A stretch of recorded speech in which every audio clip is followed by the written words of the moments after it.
Next up, I want to play a video here. Our next inductee to the Missouri Motocross Hall of Fame will be Chris Germain. Hey, yo, Peeps, man. Tell them what we do. We ride.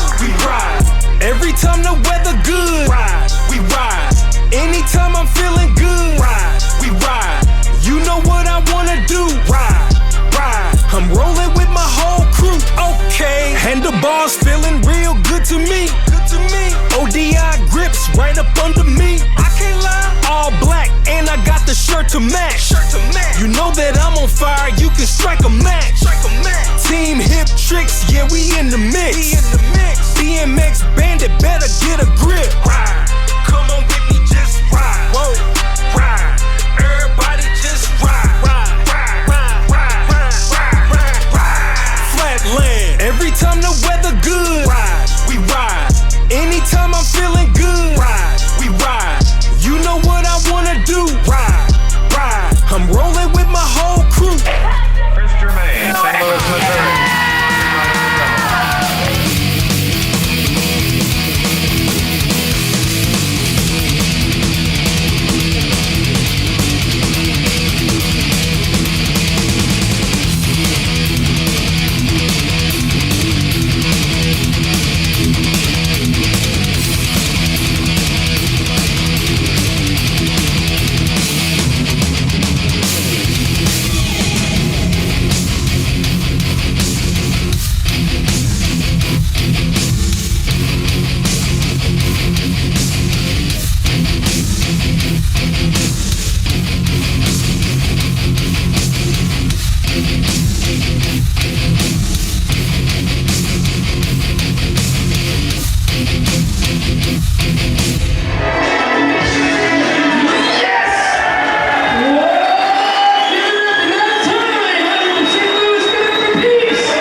This is flatland, all I know is flatland. 2 brakes, 4 pegs, that's a fact, man.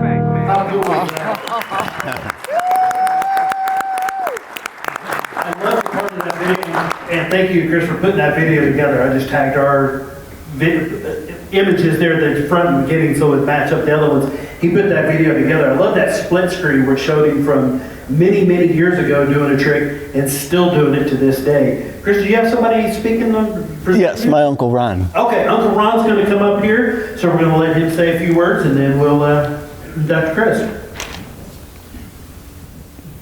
Introduce yourself, sir. Thank you. I'm Ron, and I want to let you know that I'm really thankful today to be and honored to be able to participate in this next award. My nephew, Chris, here.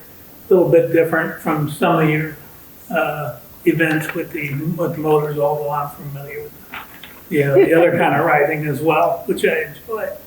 I like to say that Chris began learning his skills back in the 80s in my driveway and my subdivision streets and in parking lots across the South St. Louis area.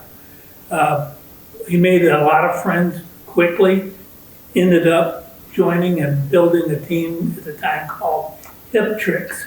For those in the St. Louis area might be more aware of them. I have some very fond memories of piling a bunch of 20-inch bicycles on the roof of my Chevrolet station wagon and hauling this crew of boys around the St. Louis area to local events and across the adjoining states. So a lot of good memories there.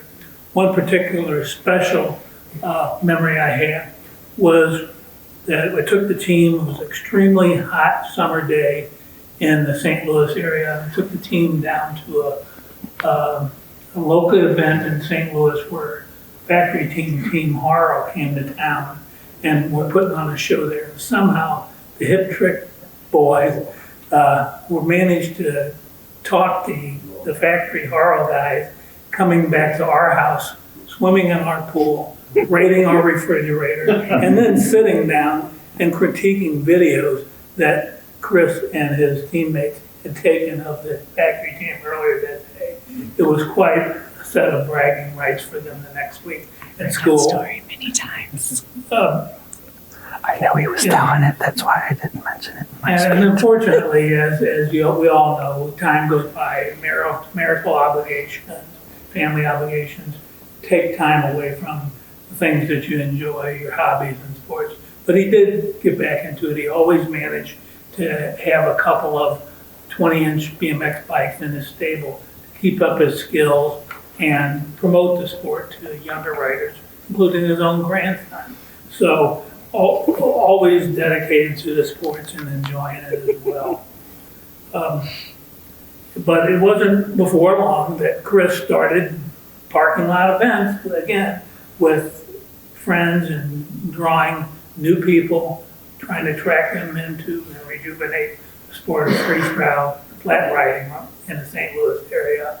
In fact, he even got his crew, the old Hip Tricks team, back together again.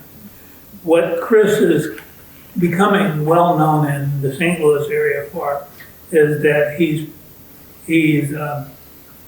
the organizer, planner, and main supporting person of what we consider the largest annual indoor freestyle flatland event in the St. Louis area, known as Aggro Jam. And they're getting ready to celebrate their third year annual event in just a couple of weeks. Aggro Jam, the Flatlanders Ball here in St. Louis. So, as you can see, he has spent his life, and I'm glad I was able to help get him started and encourage him. But he's been my hero in the sport of freestyle and flatland riding. And I hope you'll join me in congratulating him on being inducted into the Hall of Fame here.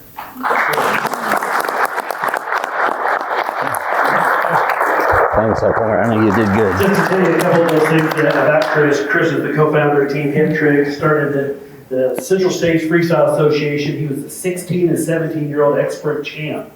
Again, he's the annual Aggro Jam Flatland host, BMX graphic artist, and he will tell you and show you he is still pretty friggin' rad at 53 years of age. So would you please welcome our newest member of the Missouri Motocross Hall of Fame, freestyle legend, Mr. Chris Germain. This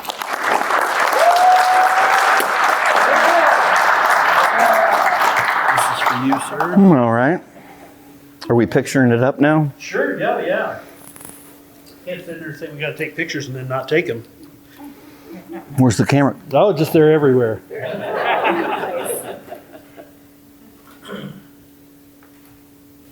Right I looked on. really short there, didn't I? This is for you. All right, Chris, let's see. Turn that on. Check 1, 2. All right.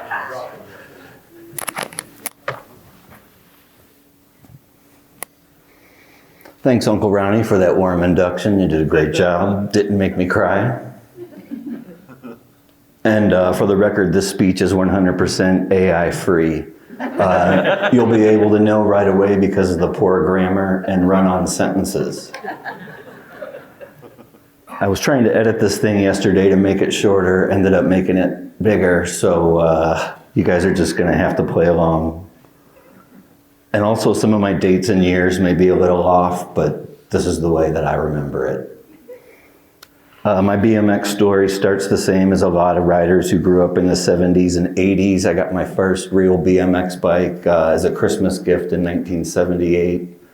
A 78 Huffy Thunder Road with the meatloaf seat. I got number 4. It was around that time I discovered Evel Knievel jumping over buses in front of packed stadiums on Wide World of Sports. Sometimes he made it, sometimes he didn't. But like the theme song said, the thrill of victory and the agony of defeat. And for some reason that really resonated with me. So as soon as Wide World of Sports was over, we were down at the end of the block, setting up cinder blocks and pieces of plywood and launching ourselves over the ditches. And sometimes we made it, sometimes we didn't. I started playing all the ball sports around the age of 10, 11, and I quickly realized that they just weren't my thing. Practices were hot and boring. I barely got into games. We always lost. No real friends on the team. I just couldn't wait for practice to be over so I could race bikes through the alley behind my house with the other neighborhood kids.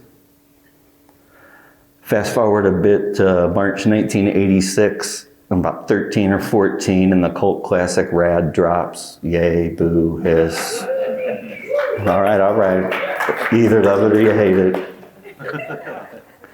And I rented that thing for a month straight when it came out at the video store until the nice lady finally just let me have it. My interest in riding started to be taken a little more seriously. Over that summer, a buddy of mine from school invited me to go to the local BMX shop to see a BMX show. So I went, and it was the '86 Haro show with Ron Wilkerson, Dave Norrie, and Brian Blyther, all of whom are National BMX Hall of Fame members and respected members of our sport. It was over after that for me. I convinced Grandpa that I needed a trick bike. So what I got was a 1986 Lavender Mongoose FS1 from our local bike shop, white mags, pegs, and an ACS rotor. I got my hands on as many magazines and videos that I could and didn't miss a factory team summer tour.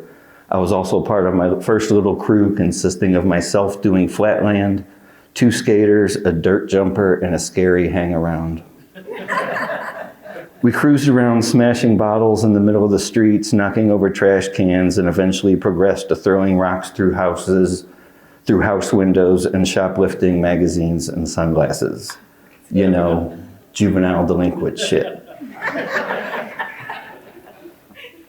One night I decided to pass on going out vandalizing, and all those guys got busted knocking over tombstones in a cemetery. Again, I don't know if that was the universe making me not go, but the fact that I didn't go was quite something, and I immediately stopped hanging out with those guys. I was really progressing with Flatland, and the Mongoose wasn't cutting it anymore. I saved up enough birthday and Christmas money and got an '86 Haro Sport and built it up just like Ron Wilkerson's. I used the opening credits of Rad as my guide and started practicing a lot. One day in late 1987, I rode up into the city looking for a girl, but I ran into some guys doing tricks on bikes in a church parking lot. Yeah, that was meant to be like that. Looking for a girl. I decided to go up there the next weekend to see what was doing, and there were even more guys up there on bikes doing tricks. I had found my crew. Steve Ewerts, Mike Ewerts, Darren Fowl, Aaron Fowl, Paul Ulrich, and Eric Oldenburg. Our bond quickly drew, and over the course of a few months, we branded ourselves the Optical Illusion Trick Team. Little did we know there was already a Flatland crew from West County already using that name, so with that, Team Hip Tricks was born. Every minute of every day was dedicated to our little team and sport.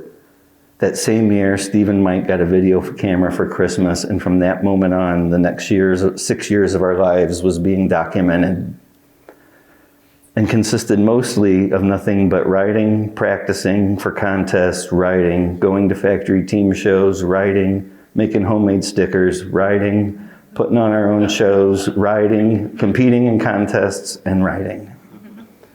We would ride all summer long, filming everything, and during the winter, we would sit in Steve and Mike's basement with the TV, VCR, video camera, and a cassette player, and edit everything together and make our own BMX movies. Doing our best to make our version of the Plywood Hoods, Dorkin and York video series. It was definitely a labor of love. Play, pause, record, play, pause, fast forward, pause, play, record. All winter long. By 1991, things in the BMX scene changed dramatically. Contests, magazines, and bike companies and sponsored riders were drying up, but we continued to ride.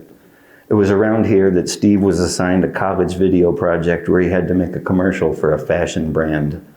So he gave them Aggro Dezynz, made a logo and a t-shirt, and filmed Mikey E shredding at our spot. Shortly after that, we made our last minor motion picture, Agriculture, and that was kind of the last hurrah. We had been there and done that with BMX, and it was simply time to move on. Looking back, we accomplished more as a group of punk 16-year-old kids than a lot of adults did and definitely currently do. For that, I'm especially proud.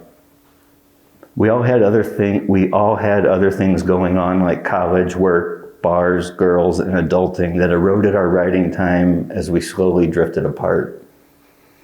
By 92, 93, I was pretty much done riding. My new fix was playing inline hockey, which I played for 18 years. At my peak, I was playing 5 nights a week for 3 teams, played in a couple out-of-town tournaments, tried out for the St. Louis team in a newly formed pro league, made it to the second round of cuts before I got leveled by a college ice hockey player and can barely get back to the bench. And then my pro dream was over. So I continued to play in beer leagues, eventually retired in 2012 and needed a new outlet. So I started picking up golf clubs and picked my guitar back up. While I enjoyed both of these things, they really didn't scratch me where I itched. I had reached the point in life that most of us get to where we ask ourselves, what am I doing? What do I want to do? Who am I? What do I want to spend my time, money, and energy on? And then it hit me. I'm a flatlander, bro. Not I used to be or I rode back in the day, but I am. My personality is such that when I get into something, I'm in it 110%, leaving no time for any other hobbies or pastimes. So around 2017, myself and the Ewarts boys resurrected Aggro Dezynz and have been completely invested in all things flatland ever since.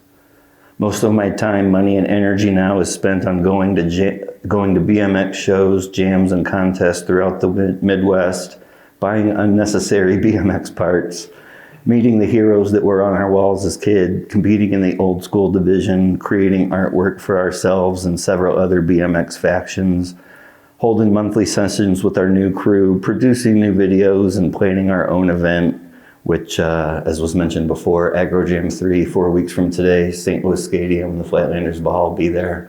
We have stickers back there. If you scan the QR code on the back, it's got all the info. We'd love to see you there. Basically, we're doing all the stuff we did as kids, just on a grander scale, right? Because we have the internet, better phones, and better paper routes. So it's just a lot of fun being able to pick up where we left off as kids and do the things we couldn't do because we didn't have the resources, or it was just different back then. All right, here go thank yous and shout outs. Thank you to the best BMX wife in the biz, Wheezy G. Thanks for all the support, encouragement, and being so cool about me playing bikes with my friends. My stepdaughter Ashton, future son-in-law Ryan, and grandson Liam. Y'all keep me inspired, motivated, and moving, and provide me with so much joy and purpose. I see you, Liam. Love you, buddy. My grandparents, Walter and Myrna Kunz, for giving me the roadmap to life. Aunt Cindy and Uncle Ronnie for being my third parents and supporting me in everything I've ever done. The list of things you've done for me are endless, and I thank you.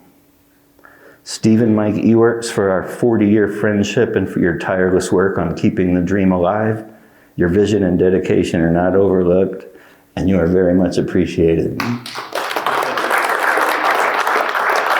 Shout outs to the Cincinnati Flatland Fanatics, Tech Bike Co., Flatland Assassins, Capital BMX, Delco Media, the Nostalgic Neighborhood, and my boys in the STL 4130 Flatland crew, Matt Picker, Matt Thomas, Chad Brixey, L.A. Macklin, Thomas Gamble, Matt Bollinger, The Mastermind, and Brett Miller.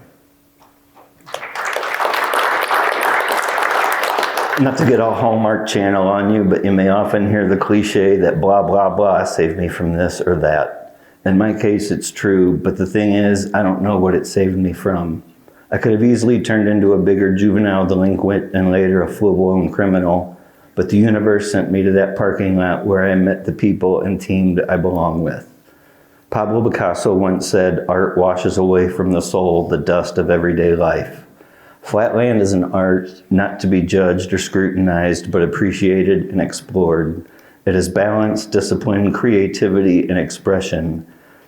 I've never been in this for face or accolades, but it feels good to be recognized by your peers, especially here in my home state of Missouri. I'm just another spoke in the wheel who simply enjoys riding little kids' bikes with his friends. The bottom line for me here today is that Team Hip Tricks and Aggro Dezynz are in the Missouri BMX Hall of Fame. We did good, boys. Stay rad, share the stoke, don't be a Richard, keep the dream alive, and God bless y'all. Thanks. Excellent job, buddy. Thank you. How about that? Great job.